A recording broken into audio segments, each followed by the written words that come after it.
नमस्कार. तर हे पहा, हिरवी मस्त आता हिवाळ्यामध्ये आता मेथीची भाजी येते, तर त्याचे पराठे खूप सोप्या पद्धतीने कशा बनवायचे ते मी सांगणार आहे.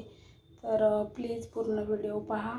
हे पहा, मेथी चांगली स्वच्छ धुवून बारीक अशी चिरून घ्यायची. पराठ्यासाठी बारीक चिरून घ्यायची, चांगली स्वच्छ धुवून घेतली. तर चला आता याच्यामध्ये काय काय टाकायचं ते. हे पहा, हे आहे गव्हाचं पीठ. तर हे चांगलं चाळणीने चाळून घ्यायचं आहे. आपण चपातीला घेतो त्याचप्रमाणे पीठ आपल्याला जेवढं तुम्हाला पराठे बनवायचे तेवढं पीठ घ्यायचं आहे तुम्हाला. हे पहा, प्रमाण सांगते. 2 वाट्या गव्हाचं पीठ असेल ना, तर अर्धी वाटी, त्याच वाटीने अर्धी वाटी बेसन पीठ घ्यायचं. याच्यामध्ये नुसतं बाजरीचं पीठ असेल तर बाजरीचं टाकू शकता तुम्ही. माझ्याकडे मी मिक्स दळून आणलेलं आहे, बाजरी ज्वारी वगैरे. तर त्यामुळे मी आता हे मिक्स पीठ पहिल्यांदा वापरते. नाहीतर बाजरीचंच पीठ फक्त टाकायचं. हे पण अर्धी वाटीच टाकायचं, जास्त नाही. आणि चण्याचं अर्धी वाटीच्या कमी असेल थोडंसं तरी चालतं. याच्यामध्ये टाकायचं आहे पहा, 1 चमचभर जिरे टाकायचे चांगले, खूप छान लागतात चवीला. आणि याच्यामध्ये हळद टाकायची अर्धा चमच. आपलं पीठ जेवढं असेल त्याप्रमाणे. तुम्ही जर खूप जास्त करणार असाल तर थोडी हळद जास्त टाका. आणि मीठ टाकायचं आहे पहा, चवीनुसार टाकायचं आहे. पीठ मळताना पाहायचं आपण, खाऊन आळणे लागलं तर परत थोडं टाका, नाही तर खारट होईल. आणि हे पहा, हिरवी मिरची आणि लसूणची पेस्ट बनवून घेतली छान अशी, मिक्सरमध्ये बारीक वाटून घ्यायची. म्हणजे दाताला म्हणजे असं ते मिरची वगैरे जास्त लागत नाही. तर तुम्हाला ज्याप्रमाणे तिखट जास्त वापरायचं आहे त्याप्रमाणे तुम्ही तिखट वापरू शकता. तर मी असं एवढं टाकलं आहे. आणि मेथीच्या भाजीचं प्रमाण सांगू का, जास्त जरी असली तरीसुद्धा छान होतात. आणि थोडी कमी असेल पिठामध्ये भाजी तरीसुद्धा छान होतात पराठे. तर भाजीचं प्रमाण असं काही नाही आहे, अंदाजाने तुम्ही घेऊ शकता किती पण. आता हे पहा, हे छोट्या चमचने 1 चमच तेल टाकते ह्याच्यामध्ये. आता हे सर्व आहे ना, हे सर्व एकत्र करायचं. भाजी धुवून घेतलेली आहे ओली, म्हणून पीठ काय जास्त पाणी याला जास्त लागत नाही. तर असं थोडं हे सर्व मिक्स करून घेऊन आपण चपातीला पीठ कसं मळतो त्याप्रमाणे हे पीठ मळून घ्यायचं आहे पहा. तर चला, पाणी अगदी थोडं थोडं टाकूया. भाजी असल्यामुळं इथं खूप पातळ असं होऊन जाईल आपलं उंडा याचा मळलेला. हे पहा, असं छान झालं आपलं चपात्या बनवतो तसं मळून. तर याला तेलाचा हात लावून उंडा ठेवून द्यायचा थोडा वेळ भिजत. हे पहा, असं थोडंसं तेल टाकून छान असा उंडा मळून ठेवून द्यायचा 5 मिनिट. हे पहा, कसा छान असा उंडा मळून ठेवला आहे. याच्यापासून तुम्ही पुऱ्यासुद्धा बनवू शकता. खूप टेस्टी, एवढं टेस्टी लागतात ना खूप. तर तुमच्याकडे बाजरीचं पीठ नसेल तर ज्वारीचं सुद्धा तुम्ही टाकू शकता नुसतं याच्यामध्ये मिक्स. याच्यामध्ये तुम्ही दहीसुद्धा टाकू शकता थोडंसं. पण दही जर टाकलं तर 2च दिवस पराठे याचे टिकतात पहा.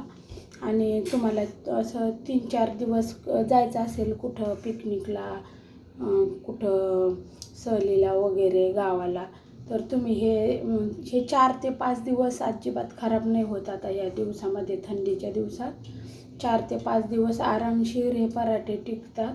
फक्त बनवून झाले का थंड होऊन द्यायची पूर्ण. थंड झाल्यानंतरच हे बरोबर आपल्याला डब्यात किंवा कशात कपड्यात वगैरे बांधून तुम्ही घेऊन जाऊ शकता. पूर्णपणे थंड झाल्यानंतर गरम गरम कधीच नाही बांधून घ्यायचं किंवा डब्यात, त्याच्याने ते खराब होतात, वास येतो त्याचा. तर हे 4 ते 5 दिवस दही न टाकल्यामुळं हे 4-5 दिवस टिकतात पहा, खूप छान. नाश्त्याला आपल्याला भूक लागेल तेव्हा आपण याचं पराठे खाऊ शकतो. तर चला आता बनवूया पराठे.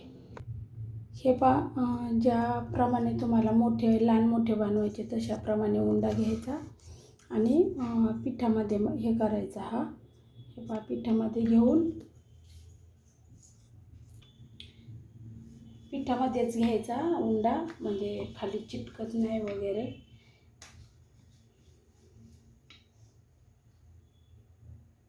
आपल्याला जाड वगैरे खूप पातळ पण नाही बनवायचं आणि खूप जाड पण नाही, असं मीडियम साईज, आपलं मीडियम साईजचं हे पहा अशा प्रकारे. आता हे टाकायचं तव्यावर. तेल वगैरे नाही टाकलं, नंतर टाकता येईल.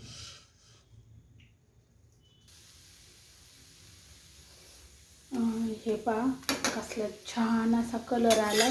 तर खूप सोपी पद्धत मी तुम्हाला सांगितली आहे पहा, हे मेथीच्या पराठ्याची. तर प्लीज अशा प्रकारे नक्की बनवून पहा आणि आवडल्यास सबस्क्राईब करायला विसरू नका. तर हा पहा, हा दुसरा पण पराठा झाला आहे पहा बनवून आपला. तो पण टाकूया.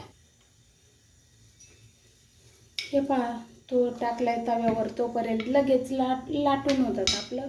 सेम चपात्याला पीठ मळतो आपण तसंच पीठ मळून घ्यायचं आहे पहा. काहीच अवघड नाही आहे. आणि या दिवसामध्ये जी मेथी येते ना, तीच मेथी खरी एकदम चवदार लागते पहा. तर हे पहा अशा प्रकारे अर्धा मिनिट ठेवायचं, फक्त अर्धा मिनिटामध्ये लगेच भाजून होतं. अशा प्रकारे तेल वगैरे थोडं जास्तच वापरायचं बाहेर कुठे जायचं असेल तर, कारण एकदम मऊ वगैरे राहतात. मग 1 मिनिटामध्येच होऊन जातो पराठा भाजायचा, काही जास्त वेळ लागत नाही याला. हे पहा, मीडियम गॅस करायचा. खूप फास्ट केलं तर नुसता जळून जाईल, तर मीडियम आचेवरच शेकायचं. हे पहा झाले आपले पराठे तयार. हे तुम्ही दह्याबरोबर खाऊ शकता किंवा टोमॅटो केचप बरोबर सुद्धा खाऊ शकता. आणि खूप असे पौष्टिक आहेत. हे लहान मुलांना तुम्ही डब्याला सुद्धा देऊ शकता. आणि तुम्ही असेच जरी खाल्ले तर तिखट वगैरे छान, काही जरी नसेल याच्याबरोबर खायला तरीसुद्धा चालतं. खूप छान लागतात हे असंच खायला. तर हे पहा कसे मऊ, एकदम हलक्या हाताने तोडलं तरीसुद्धा पहा कसे मऊ सॉफ्ट असे झालेत पहा. अजिबात हे एका हाताने जरी तोडलं तरी लगेच तुटून येतात पहा, एवढे मऊ होतात. तर प्लीज व्हिडिओ आवडल्यास शेअर करा, कमेंट करून सांगा, सबस्क्राईब करायला विसरू नका. तर हे पहा एवढे भारी झालेत ना, काय सांगायचं तुम्हाला.